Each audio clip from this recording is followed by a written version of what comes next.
and his day shall be a day of service. He inspired us in words, but he led us in deeds. To honor him, let's do the same. Go to mlkday.gov and find out how to volunteer on Martin Luther King Day and beyond. This message is brought to you by the Corporation for National... Welcome back to the final segment of the show for today. We're talking about slavery and gun violence in the South, and Alana has given us quite a bit of information relative to the fact of the existence of slavery, which created fear among the population, and by creating this fear, it also created the possibilities of the arming of people in order to protect themselves against slave violence. And I think you've indicated at least 3 insurrections, Alana, dealing with Harper's Ferry, John Brown, with Nat Turner, and Stono Rebellion, and Stono Rebellion, and etc. Now let's move on beyond the South, beyond the Civil War, and talk about some of the other things that helped to create that kind of violence in the South after the institution of slavery came to an end. Now, when you think about violence in the South after slavery, you usually think about Martin Luther King's assassination at the Lorraine Hotel in Memphis, Tennessee. And Malcolm, most people don't think of this, but I think of this sometimes when I hear about it. Malcolm X's father and how he was in a car crash with a Ku Klux Klan member and he was severed in half. Now they think that car crash was actually on purpose, that the Ku Klux Klan targeted his family because they used to burn crosses in his yard, and when his mother was so distraught over Malcolm's father's death that she actually had to admit herself into a mentally insane ward, and so he was on his own. So he moved down to New York City, where when Martin Luther King was later going around the world talking to people, that's when they met and they bonded a bit. But basically, their stories are 2 different stories.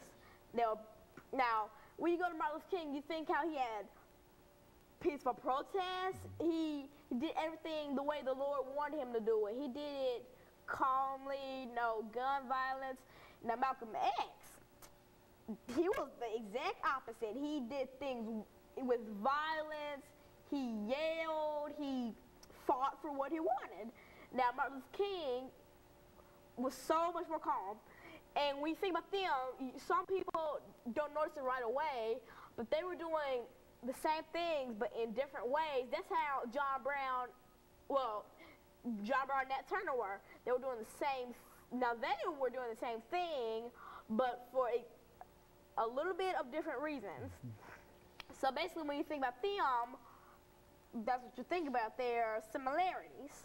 And then the gun violence is present throughout this. Now, one of the more famous incidents I think you've mentioned to me earlier had to do with the Emmett Till. How did Emmett Till fit into all of this gun violence and this violence that was in the South?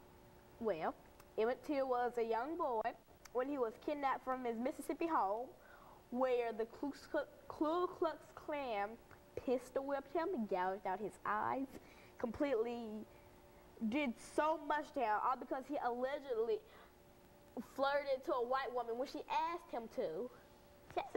So if he didn't do it, you could only imagine what would happen if he didn't do it. But when he does something that a white lady asked for, he gets murdered. What would happen if he didn't do what she asked for?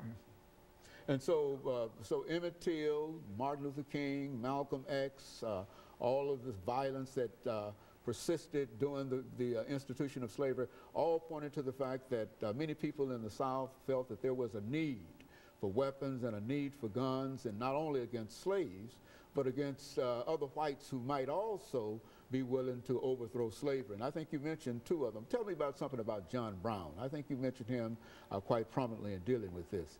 Now, John Brown had the raid of Harper's Ferry, and he was basically a lot like Nat Turner, but there were 2 different times, different places.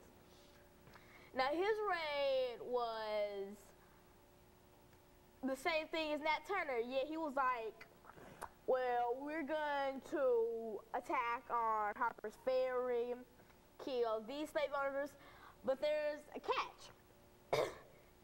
John Brown was Caucasian. He was an abolitionist. Nat Turner was a freedman. He was a freed slave. And now, back then, they had no idea